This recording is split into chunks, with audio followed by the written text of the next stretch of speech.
Hello, my beautiful soul family. I welcome you all to my channel, The Mystical Hummingbird.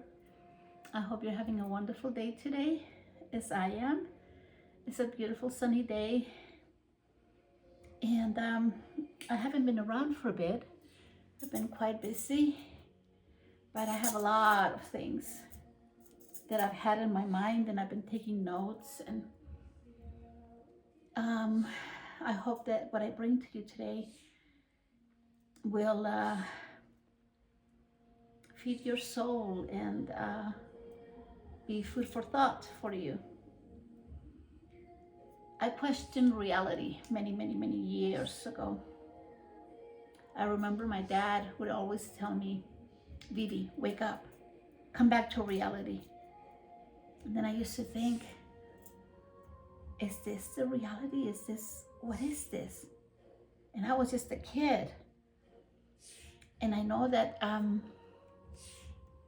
for me, there are so many things that no longer have relevancy for me because I have to explain I live in two worlds, and some people may think, oh, what is she talking about?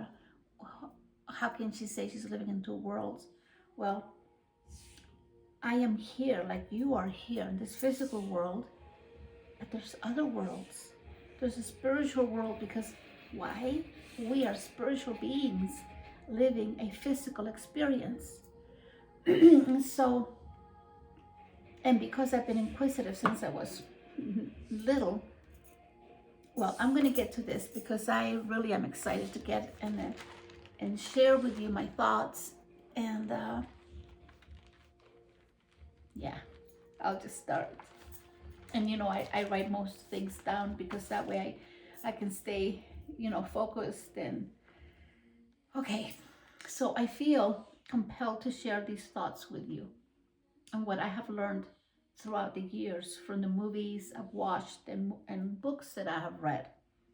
But I am concentrating mostly on the movies that I've watched because it's just such a vast thing that I could be here like all day telling you of all the different movies and books and stuff. But I'm going to explain about just some specific ones that have made a difference and they have made an impact and actually have been catalysts for me to change my mind about things, to find me.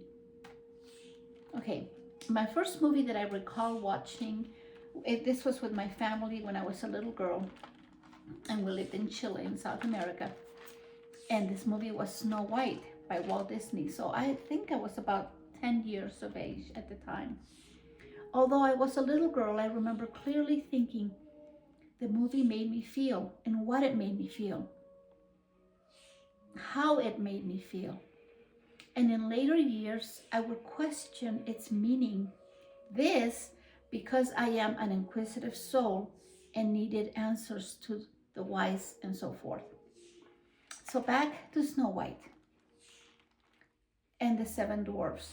Here we experience goodness, kindness, triumphing over evil, and that you could achieve a happily ever after. And what was that? Well, by being kind, being true to yourself, working hard, and by keeping a positive outlook on life, like the dwarfs did, you overcame adversity, which leads to happiness. The so-called stepmother queen, her destructive demeanor, her obsession with being the fairest and having vanity that ultimately hurt Snow White, and in her kind, gentle, compassionate nature, this queen's attitude was detrimental and became her downfall to Snow White's existence.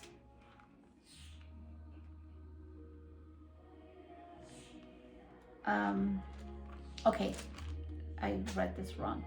So this was detrimental to the queen and it became her downfall. Okay, so now Snow White's existence, even In the face of cruelty, Snow White kept her kind heart, and that was a powerful thing, which was one of her greatest attributes and virtues. This There was resilience in adversity, for in the story it emphasizes by staying positive, hopeful, active, like cleaning and singing, was a coping mechanism for the difficult circumstances that she found herself in. Learning to use the intuition of the heart regarding deceit, the excuse me here. This serves as a warning. The nature of this is showed and is served as a warning against trusting unworthy, unreliant, undeserving, selfish, evil, jealous individuals. I learned from little that in a movie it is portrayed as real life with emotions, the sounds emanating from the movie to make us feel fear, joy, happy, inspired, etc. So I learned of a wicked stepmother, queen attitude, and it was obvious to my young mind. I don't know how others they felt. For this I never discussed, for I lived in my mind much of the time, making observations and trying to figure the why of things. I often wonder why it was. If so deep, I was so deep, what made me be so? Okay, so the next movie that made a great impact on me was also another Disney movie, a documentary called The Living Desert. And I also saw that in South America. And it was right before we moved to the United States. So I believe I was 11 at that time. I was still a very young child, yes, yet as I mentioned, very inquisitive and wanted to learn and would observe life, and still do, people, and saw lessons on everything. I noticed what others, if they noticed, never spoke of or about, and I wanted to discuss the depth of things, especially when it caused me wonder and awe. And this part was difficult for me because I wanted to discuss things with people, and it was like never accepted. The only person that I could actually speak with was my grandmother, my paternal grandmother, and she listened to me, and we could actually have conversations. I remember that this film was about the desert and how this dry place, this barren, supposedly a wasteland, was not only a vibrant but a thriving ecosystem, and how life persists, continuing even in such harsh conditions. It is incredible to see the interdependence of the desert creatures. They exist in a delicate, tight-knit web of interdependence where survival depends on mutualistic relationship and adapting to scarce resources. The few plants provide food, shade, animals did in pollination and seed dispersal both rely on specialized behaviors to manage extreme heat and water scarcity, creating a fragile balance. All of the animals, like insects, rodents, small mammals, for example, are prey for carnivores like reptiles, snakes, foxes, and all contribute to nutrient cycling in the soil. Water management in the desert for animals is relied upon metabolic water produced by eating dry seeds or directly from succulent plants which hold water and moisture like cactuses. So in this movie, I remember how as a young girl of about 11 years of age, was mesmerized by the desert ecology, how it was well tight knit, often extreme dependencies where survival hinges on the shared management of limited water supplies and energy and became resources are scarce, excuse me, did, they did because resources are scarce and organisms have evolved specialized roles that bind them together in a fragile, high stakes balance. It was fascinating to see how the desert dwellers survived such harsh environments.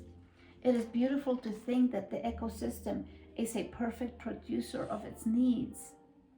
The plants, cacti, shrubs, and bushes act as the primary energy source by converting sunlight um, into biomass. They provide more than just food. Their leaves and structures create vital microhabitats, pockets of shade and moisture where the insects and rodents can survive the day. And that's an amazing thing to think that we think there's nothing there, but there's actually a whole world in there. Desert soil is naturally nutrient poor. Interdependence is found in how scavengers, vultures, and decomposers like bacteria and fungi recycle dead organic matter back into the soil, providing the essential nitrogen and phosphorus needed for the new plant growth. Many desert species are locked in a obligate mutualism where nectar can survive without the other, where neither can survive without the other. This film showed the persistence of life, how resilient is nature in her many forms. Her interconnectedness is vital between species for survival, portraying often the brutal cycle of predator and prey.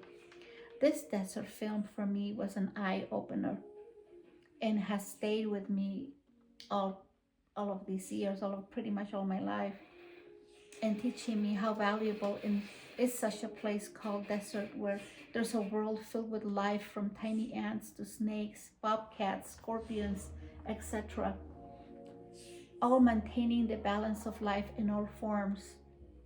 Here is a lesson from my Pachamama, Mother Earth, and I am grateful. Now, I won't mention all of the movies because we will be here all day and all night and the following day. So, but I will mention a couple. Now, the movie Aladdin, actually, one of my favorites. Actually, all the ones that I've watched are kind of my favorite. I love Disney movies. I love nature movies. But I love the stories. Well, I love the books. And anyway, let me get to this. So, Aladdin being one of them.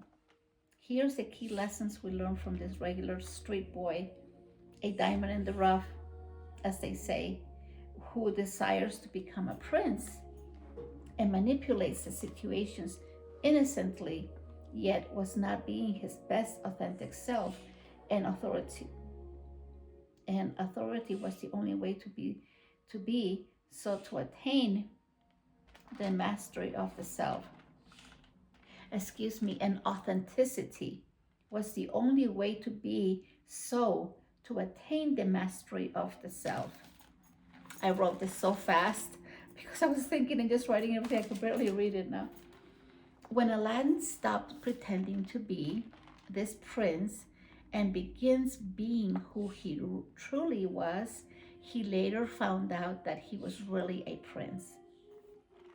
This demonstrated by his courageous acts, his bravery, his intelligence, his charm, his true worth that emanated from within, where his true potential was grounded. He became everyone's true friend and became loyal to himself after deep scrutiny of his character, and this caused him to win the heart of the princess as well as the kingdom. He learned that wealth and power could not provide happiness.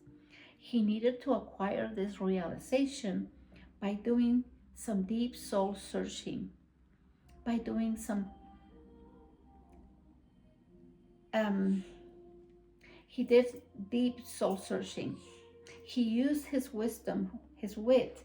He learned self-confidence by tackling all of the challenges that would come up against him, and overcame them by using that which lay dormant within, and allowed his heart to guide him in discernment, and became a true prince.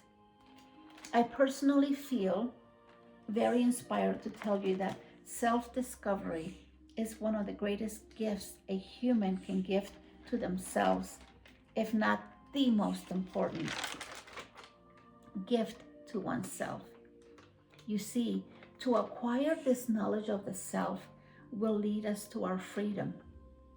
We are divine, sovereign beings of love and light, endowed with a great power given to us by Spirit, our Creator, God.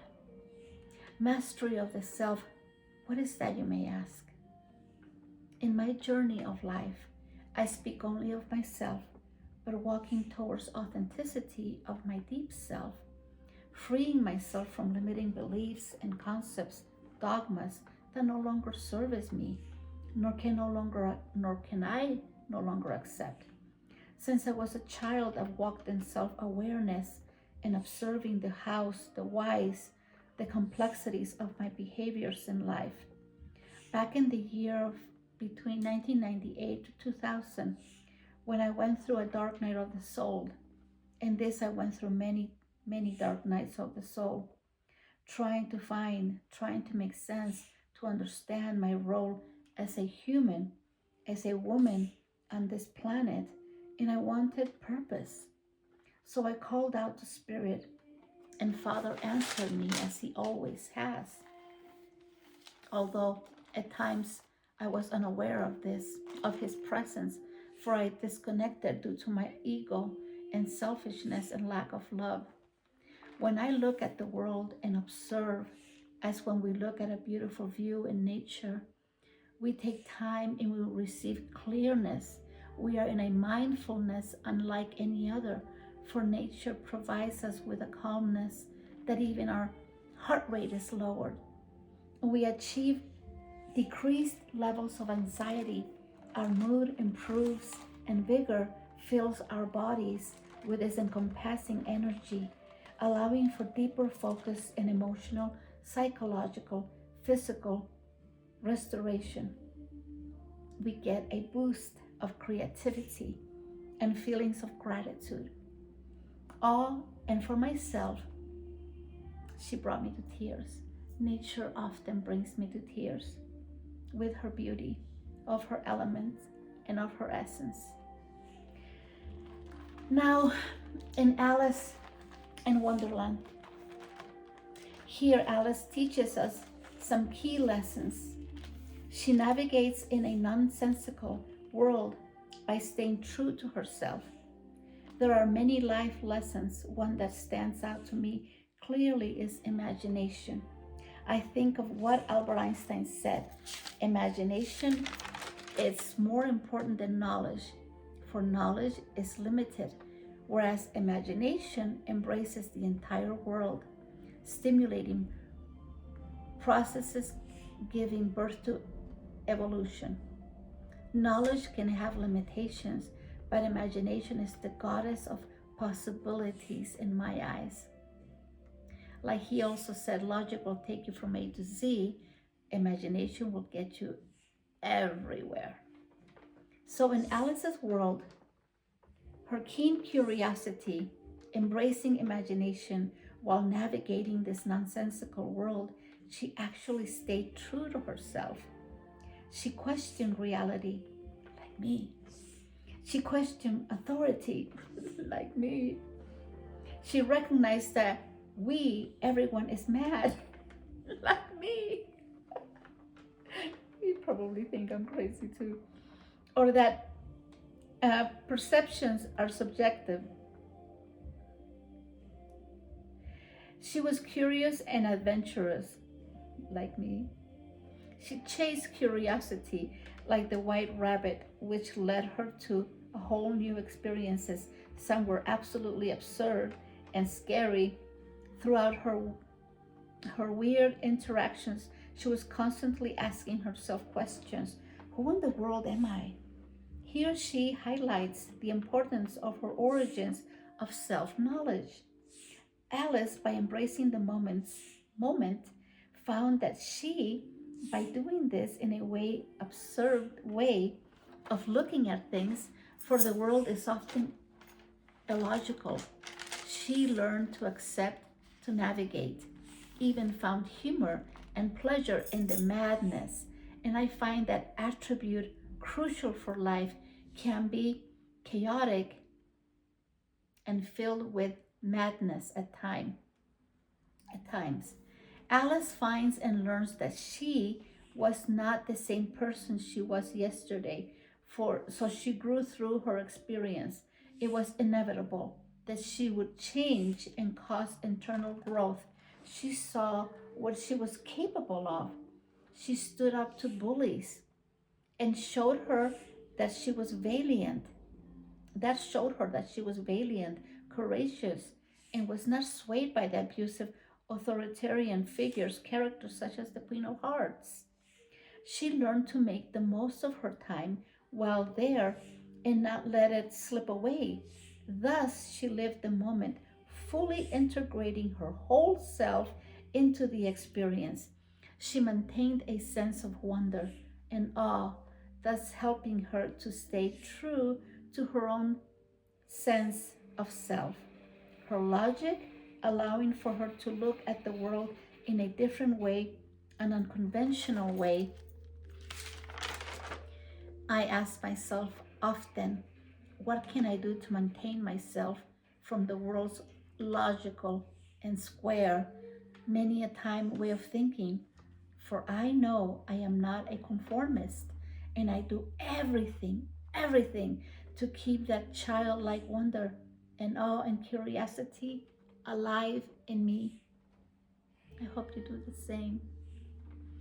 Alice took risk, and she teaches me to create boundaries only when certain things no longer serve me. But to see the world with Alice's eyes, it is obvious that Alice is a child, and the world that she is thrown into is one many have become comfortable with, the adult world. There are many rigid rules and structures that do not make sense to a child. And these so-called rules are followed and expected to be followed because that's just the way we do things, right? And most people never ask themselves, why? Why have such rigid rules and regulations? Why have them? Alice finds that life is not all smooth sailing, and by her jumping into the rabbit hole, she finds herself questioning everything, and I love it. Some didn't like her, and she confronted many encounters of silly and crazy obstacles, but she learned along the way. And all in this book, the lady that wrote it, the author was Lewis Carroll. Before it became a movie, Alice is a catalyst for us in our awakening of the self. I believe this. Encouraging us to be open to new worlds, to create new worlds. Why not, I say? Why be in the same thing? If something doesn't work for you, if you've been in something for a long time, and yeah, I'm sure it brought joy at the beginning, but then if you become lethargic in your thoughts and in your actions, and life loses what? The gusto, the passion. If you don't have passion in your life, what's the point of living it? Life is here for us to live with passion, with joy, with awe and infinities of ideas to bring into ourselves new experiences. Okay, so when she wakes from her dream of Wonderland, she's armed and prepared to tackle life with new experiences awaiting her so she can navigate real life as she sees fit. Life truly is filled with possibilities, but we must be daring to risk, to submerge ourselves into them to gain new perspectives. And now I will share with you a movie that was catalyst for me during my dark nights of the soul back in the year 1998 to 2000. I watched I watched it the first day, and I was so impressed that I went back later with a notebook to take notes, for my mind was filled with questions. So now I will dismantle the matrix and share with you of my findings.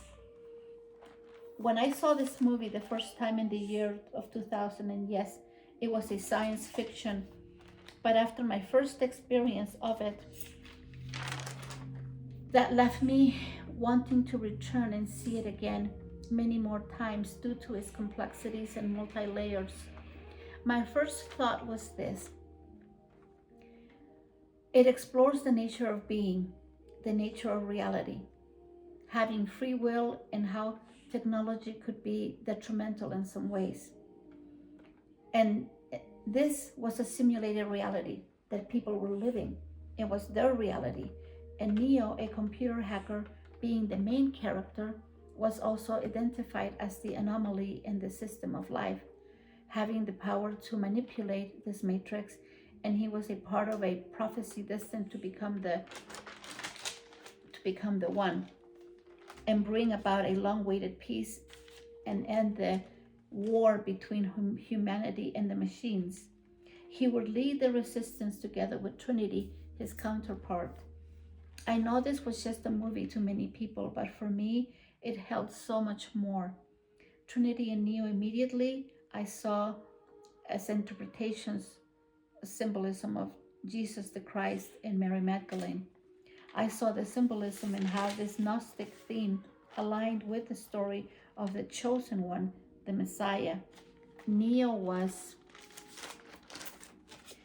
seen as the savior of humanity, where he undergoes a journey of death and resurrection.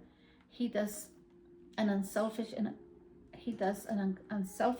unconditionally act of love by sacrificing himself to save humanity. There were many symbolic parallels in this movie that I could recognize, that I could not recognize nor give credit to, for as I've mentioned previously, I am an observer of the depths of this world and receive messages, some that have gone unnoticed by many. Trinity as Magdalene, she represented the faithful, loyal, most ardent disciple and supporter of Neo, the One, the Christ. She was fully committed to the cause, dedicated helping Neo in his endeavor, dotting dutifully and expressing her steadfastness, her wisdom and her courage, and the way she carried herself with Neo. She mirrors the role of Mary Magdalene, being present through all of the trials. So her love for Neo is pivotal to his awakening and his resurrection. Trinity brings Neo back to life in the real world through love, echoing Mary Magdalene being the first to witness the rising Christ. There's also betrayal, where Cypher acts as the Judas character betraying the entire group. I feel that the Matrix is a blend of many philosophies. The Neo-Trinity dynamic mirrors this among other religions and archetypes. And Morpheus is the archetype of John the Baptist, who prepares the way for Neo to achieve with unwavering faith. Truly, the Matrix parallels Christian ideals. Now, the matrix, the meaning of it is actually an array of numbers, symbols, expressions arranged in rows and columns used in mathematics and computing to solve linear equations, to represent data or perform computer graphics.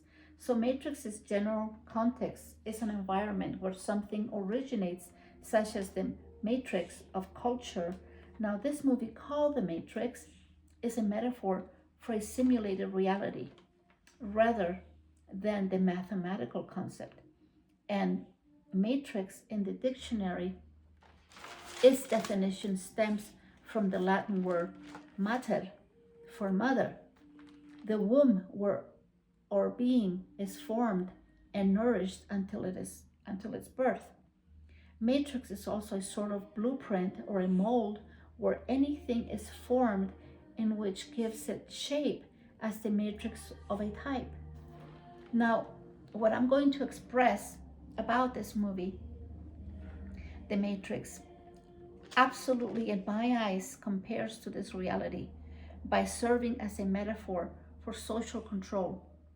This world we're living in, because I have been observing since I was a young girl, have come to the conclusion that, like in the film, individuals live a very rigid, serious, programmed systems of societal norms and dogmas, corporate structures and media-induced routines that dictate thought and behavior. Have you ever stopped to think when you go to the stores and all of a sudden you think of, oh, I will try that new deodorant or soap or any other product that you saw on TV or on your phone? So we are influenced while this reality is not a literal machine simulation.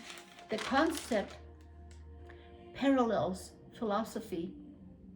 philosophical debates regarding whether our experienced reality is a construct, with some suggesting that our perception is merely a layer over a deeper, more fundamental reality. Current reality features systems as economic, social, cultural, political, religious that people inure themselves to, often defending these structures rather than seeking to change them. I feel that our universe is in actuality a very sophisticated sort of a computer simulation, a direct parallel to this movie's premise. I feel that akin to the movie, our reality is a shared subjective experience created by our collective consciousness rather than an objective, purely physical world. Now to the red pill metaphor. To me, this represents the awakening to a higher understanding, a higher perspective, moving past the Maya, the illusions of our daily lives to see the deeper, often hidden truths behind the spectrum. So I've asked myself years ago after seeing this movie, what was its message for me and for others? Clearly, for me, it demonstrated that we are indeed living a life of illusion. It sounds fantastical and illogical, but you see, we can live a blissfully ignorant life like most are living and just do like everybody else does. For as I said previously, that life is an illusion. So what is an illusion? Illusion is a deception of or something that appears real but is not. It can be a fantasy or a construction like a magician's rabbit in the hat trick. Illusion can also refer to erroneous beliefs or false perceptions of reality, which can lead to hallucinations. So illusions can be caused by the way light travels, like mirages and rainbows. They can also be caused by the way the brain works, such as the expectations that a larger box could be heavier. Now, myself, from my experiences, I live, I feel, in two worlds since I was a little girl. I have knowledge of this world, but also I have a close relationship with my Creator, Spirit, God, my Lion, my Abba. And because of this, I have walked and been taught by Spirit about the reality of this world through dreams, visions, and I receive messages through a variety of forms that is used by the universe for me. It can be in the skies, it can be through nature, it can be through music, it can be through a book, it can be on the TV, it can be while I'm driving my car and something happens. So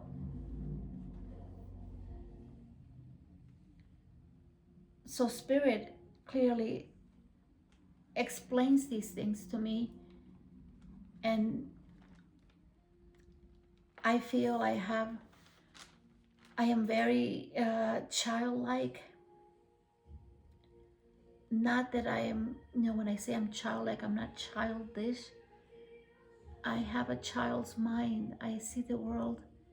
This is why I connect with children so well. And like I said, the world for me is too rigid. And I am not a conformist anymore. I cannot be. I do not accept nothing that no longer services me, whether it be situations, people, whatever it may be. I like my peace. I am a loving person. I consider myself a loving person, and I consider myself someone that is here to learn and to receive knowledge and wisdom, and all this I attained through the communication that I have with Spirit. And this is nothing about religion. This is just my spiritual world. This is me with my spiritual world. I feel that experiencing physically, paranormal, spiritual experiences that cannot be understood or even believed in this world. I feel that going through the dark night of the soul and working in my healing, for I sought the divine in me. I found the meaning of my life and of life itself, and I see this life with a deeper sense of being and emotion. I feel we are responsible. I am responsible for everything I think, we think, and that as a collective consciousness, we influence this world and each other by our thoughts and our actions. For everything is energy. I know there are many arguments about this, for people think that everything is yet to be proved. But I walk in faith. I think different. For me, because of the experiences and things that I've experienced in this world that are paranormal, that are experiences that cannot be explained if you do not understand, people may think, you're crazy, you're delusional, you're gone delulu. But for me, I know I am a spiritual being living this physical experience. I walk both worlds and experience things that do not make sense, that do not make more, that doesn't make me more special, but rather my eyes and my spiritual perception grows and shows me the truth in things and the light in things. I call this God, and I know that there's so much more for us, and truly the universe is all within us, so we lack nothing. There are many scenarios for us to experience as a humanity, for we are co-creators with the infinite creator. And the deeper we go within us, we'll discover the wonder of it all and realize, like I have, that we are all just playing a game.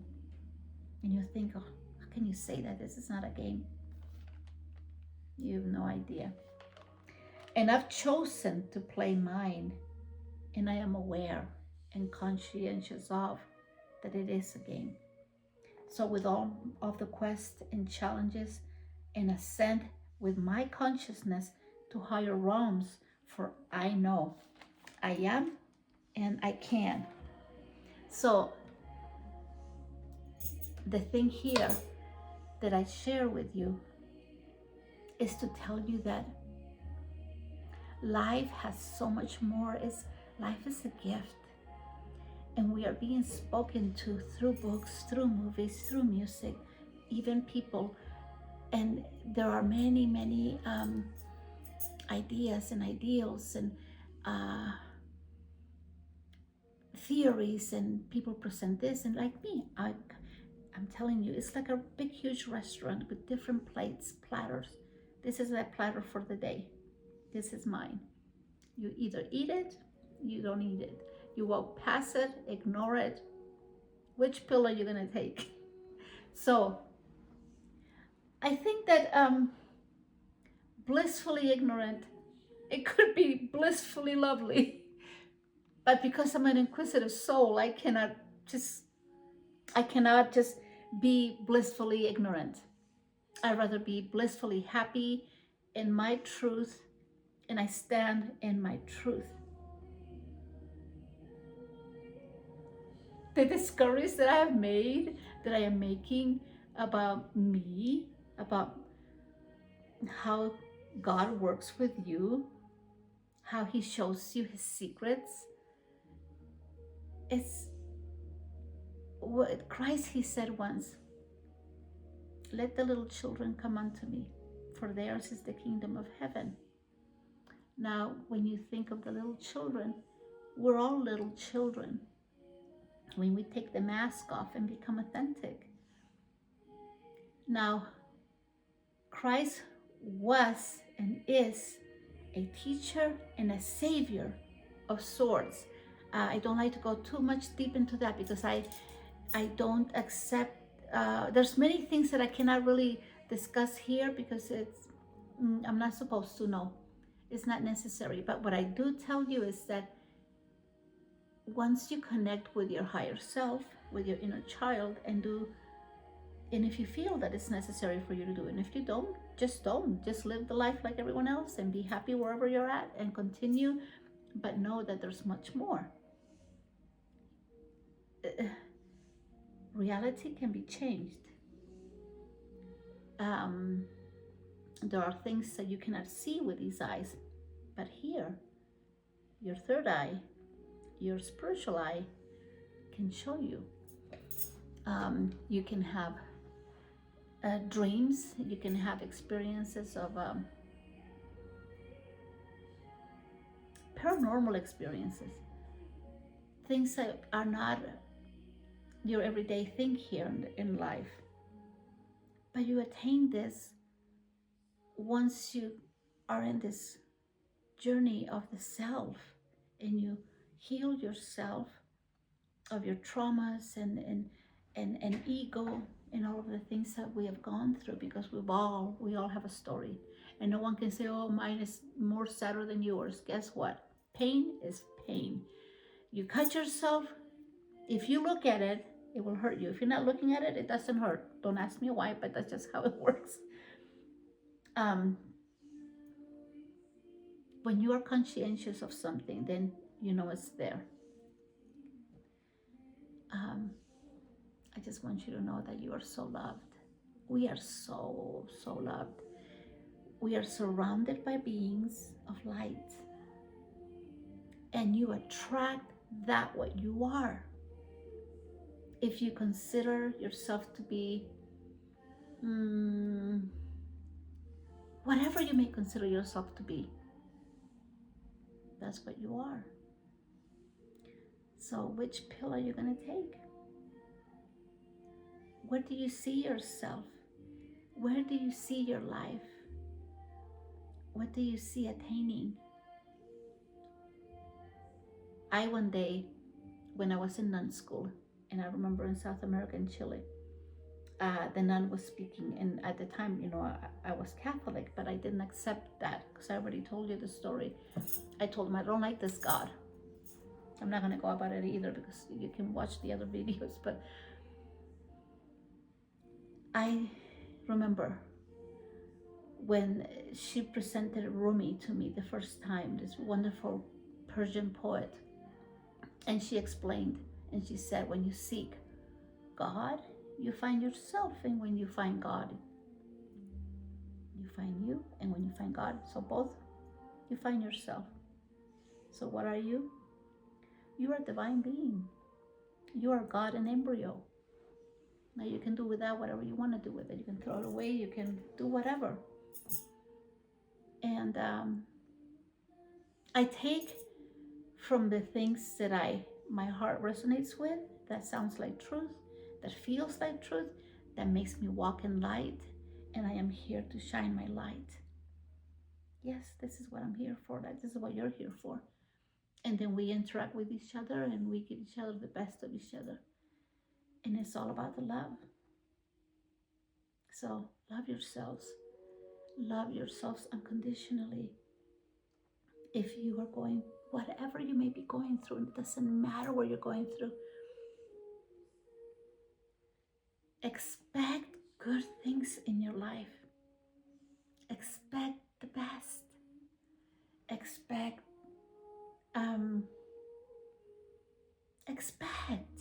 Have expectations, and stop begging. Don't be a beggar. Be an emperor or an empress. I like that. That's to my liking. I enjoy that. I'll take that. Thank you. And it happens. Okay, people. Look, I gotta show you this beautiful little, look at this. It's a white hibiscus. She hasn't come up yet, but she's getting there. I've had her for 4 years. She comes out every year. Have a beautiful day. Have a beautiful life. Don't settle. Find your happiness. Do stuff that makes you happy. Be brave. Be bold. Take charge of your life. If you're in relationships that no longer serve you, walk away. Walk away from everything that no longer serves you. And when I say serve you, it may sound selfish, but no, we all serve each other. The baker makes bread, and what do?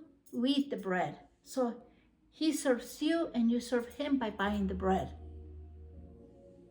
An actor is making a movie. He makes you laugh. He makes you cry. So he serves what? The community with his art. A painter paints something beautiful, and then what do we get? We observe with these eyes and we make a comment. Oh, that's beautiful. Oh, I love that. Or so we serve each other. What does the nature do? She serves us.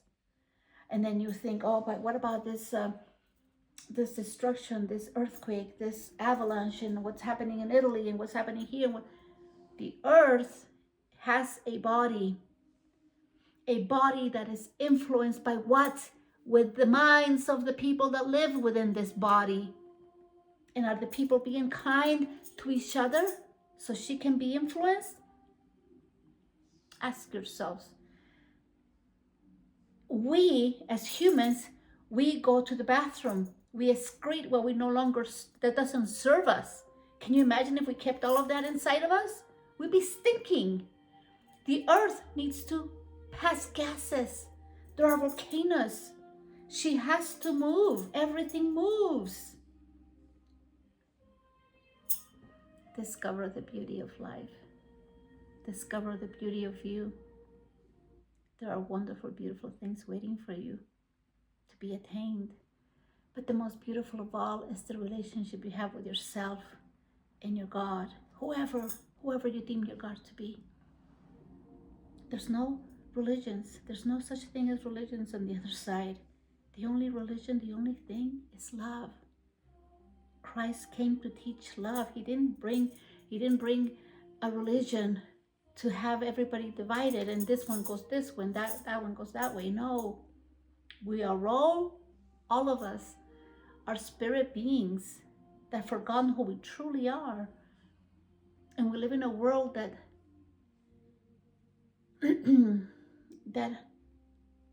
has a mask. The world has a mask. Like people hold masks and you cannot see the truth. But Christ used to say, the one that wants to hear, let him hear. The one that wants to see, let him see.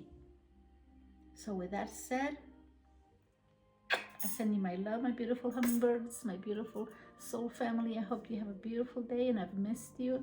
I haven't been here for a bit, but I've been busy. But I wish you the best. Be so happy. Find that which makes you happy. Eat the things that make you happy. Dance. Listen to beautiful music. Be with the people that you love. And don't let no one walk on you, over you. Be bold and create boundaries and do whatever you need to do to keep your peace and to maintain yourself in a happy, glorious state of mind, because it's all here. This is our gift, our mind and our heart, mind and heart coherence. I love you. Bye.